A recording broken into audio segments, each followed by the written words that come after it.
Hello students. अभी बच्चों ने अपना 12th क्लियर किया है, पीसीबी फिजिक्स केमिस्ट्री बायो से क्लियर किया है।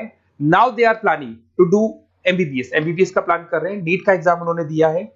तो मैं थोड़ा सा डिस्कस करने वाला हूं। बहुत सारी यूनिवर्सिटीज मिलेंगी आपको, इंडिया में भी है और आउट ऑफ इंडिया भी है। बट कुछ ऐसे स्टूडेंट्स होंगे जो मिडिल क्लास फैमिली से हैं, और इंडिया में बहुत सारी ऐसी यूनिवर्सिटीज हैं जिनका बजट बहुत हाई है और वो चाहते हैं कि हमको कम बजट में पूरा एमबीबीएस कंप्लीट करना है, लीगल, सब कुछ लीगल, सारे एफिलिएशन सारे अप्रूवल के साथ करने हैं। तो अपन इसको डिटेल में डिस्कस करेंगे। तो today will discuss MBBS from Kyrgyzstan. तो सारा डिस्कस करने वाले, क्या क्या डिस्कस करेंगे? Affordable tuition fees, tuition fees कितना पड़ेगा, नेशनल मेडिकल कमीशन से अप्रूव्ड यूनिवर्सिटीज कौन कौन सी है किर्गिस्तान में, वो डिस्कस करेंगे। कोई डोनेशन नहीं देना है, अगर कोई आपसे 1 रुपया डोनेशन मांग रहा है तो वो नहीं देना है। कोई कैप्शन फीस नहीं देना है आपको। पूरा का पूरा इंग्लिश मीडियम में होगा, किर्गिस्तान की कोई लैंग्वेज नहीं होगी, इंग्लिश मीडियम में आपको कंप्लीट करना है। ग्लोबली रिकॉग्नाइज होगा, आप कहीं पे भी कहीं से भी अपना जो एमबीबीएस का प्रैक्टिस है, डॉक्टर का प्रैक्टिस है, वो कर सकते हैं। स्टूडेंट्स के लिए 100% सेफ और बहुत अच्छा एनवायरनमेंट मिलेगा आपको। थोड़ा सा मेरे बारे में बताया तो मैं क्लासेस लेता हूँ और ये मेरी क्लासेस मिलेगी। मैं ऑनलाइन ऑफलाइन रिकॉर्डेड तीनों मोड पे लेता हूँ। मैं मुंबई में पढ़ा रहा हूँ, मैं दिल्ली जयपुर में पढ़ा रहा हूँ। इसके अलावा राइटर भी हूँ, बहुत सालों से मैं बुक्स भी लिख रहा हूँ। अब अपन डिटेल में डिस्कस करने वाले हैं। अगर मैं एलिजिबिलिटी की बात करता हूं तो जो एलिजिबिलिटी रिक्वायरमेंट है वो क्या क्या है? बच्चे का 12th क्लियर होना चाहिए, पीसीबी फिजिक्स केमिस्ट्री बायो से होना चाहिए। मिनिमम रिक्वायरमेंट है 50%। अगर बच्चे का 50% से कम है जनरल कैटेगरी में तो एमबीबीएस नहीं कर सकता है, और 40% चाहिए रिजर्व कैटेगरी के लिए। नीट का एग्जाम कंपलसरी है। नीट के एग्जाम में जो वैलिड स्कोर होना चाहिए उसका होना चाहिए 2023, 24, 25, 2023 का बच्चा भी स्कोर कार्ड वैलिड है, वो भी कर सकता है, 24 का भी कर सकता है, 25 का भी कर सकता है। और नीट एलिजिबल कैंडिडेट होना चाहिए इन तीनों के अंदर, किसी भी ईयर में अगर आपका एलिजिबिलिटी है तो काउंट हो जाएगा। और बच्चे का जो एज होना चाहिए वो 17 ईयर्स, 17 साल का कंप्लीट होना चाहिए उसको 31 दिसंबर 2025 तक। अगर उससे छोटा है तो he is not eligible for NEET MBBS.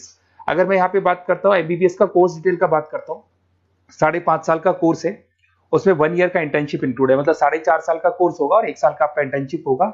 English medium है प्रॉपर, और नेशनल मेडिकल कमीशन से अप्रूव्ड है और सारे रूल्स एंड रेगुलेशन वो फॉलो करते हैं।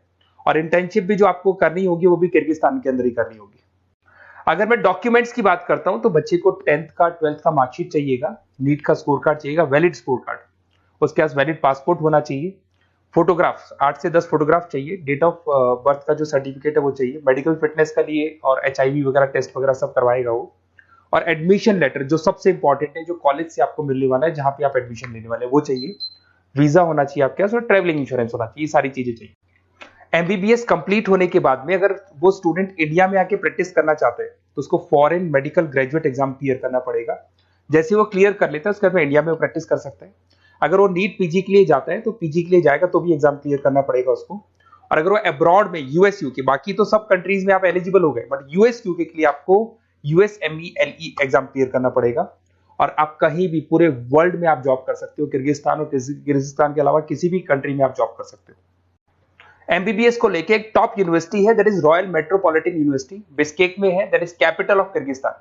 यहाँ पे आपको 80 to 90% इंडियन स्टूडेंट्स मिलेंगे और बहुत कम बजट में, और पूरी टॉप यूनिवर्सिटीज में काउंट होती है। एडमिशन प्रोसेस थोड़ा टफ पड़ता है इसका, 2015 में एस्टेब्लिश हुआ था, WHO MNC अप्रूवल है, सारे के सारे प्रॉपर इंग्लिश मीडियम में चलेगा, और इससे बेटर यूनिवर्सिटी पूरे किर्गिस्तान में आपको नहीं मिलेगी। इस कॉलेज में सारे क्लिनिकल डिपार्टमेंट्स आपको मिलेंगे, 200 बेड्स मिल जाएंगे, 400 मेडिकल स्टाफ मिलेगा आपको, और 24 hour medical surveillance and care आपको मिलेगा। इस कॉलेज का फी स्ट्रक्चर अपन डिस्कस करते हैं। $3,500 फर्स्ट ईयर में लगेगा, 1000 आपका एडमिशन फीस है, 800 आपका प्रोसेसिंग फीस है, 2000 आपका हॉस्टल मेस का लगेगा। टोटल मिला के अगर इंडियन करेंसी में देखें तो 6 लाख के आसपास आपका फर्स्ट ईयर का पड़ने वाला है। और वो डिपेंड करता है करेंसी में, अगर वेरिएशन होगा तो अमाउंट चेंज होगा, डॉलर चेंज नहीं होंगे बट रुपीज चेंज होंगे। उसके बाद में आपका 3rd सेमेस्टर से लेके 11th सेमेस्टर तक जो 9 इंस्टॉलमेंट्स आपकी जानी है वो जाएगी $1750। इंडियन करेंसी में अगर आप देखेंगे तो 148750 आपका बनने वाला है, दैट इज 1,48,000 बनेगा। टोटल मिला के आपका जो कंप्लीट बजट आएगा वो 19 लाख रुपीज आएगा।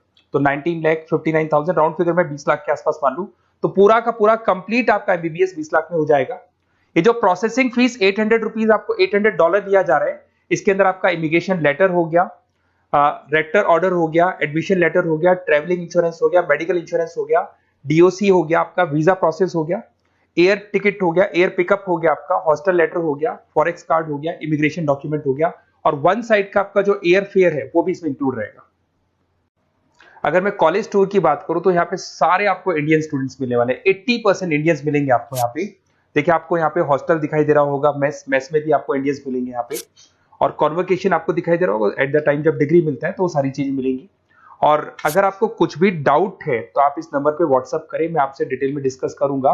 और साथ के साथ मैं आपको सारे वीडियोस जो भी वहाँ स्टूडेंट्स पढ़ रहे हैं उनके वीडियोस बनाए हुए हैं, वो वीडियोस मैं आपको शेयर कर रहा हूँ, तो वो आगे वीडियो में कंटिन्यू हो जाएंगे।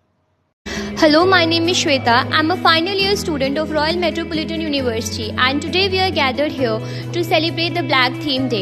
As it's our final semester, it's kind of mixed emotion. We are very excited as well as it's a roller coaster of emotion. So I'd like to wish every mate of me a good luck. Thank you. Hello guys, I'm Saikitna from Royal Metropolitan University. So I'm studying 10th semester here. So ఈరోజు అయితే మేము black theme day కోసం gather అయ్యాము. ఒక 1 వీక్లో మేమైతే graduate అవుతున్నాం ఇక్కడ. సో ఇదంతా దీపక్ సార్ అంటే మాకు చాలా సపోర్ట్ ఇచ్చారు Deepak sir. So thank you so much for Deepak sir.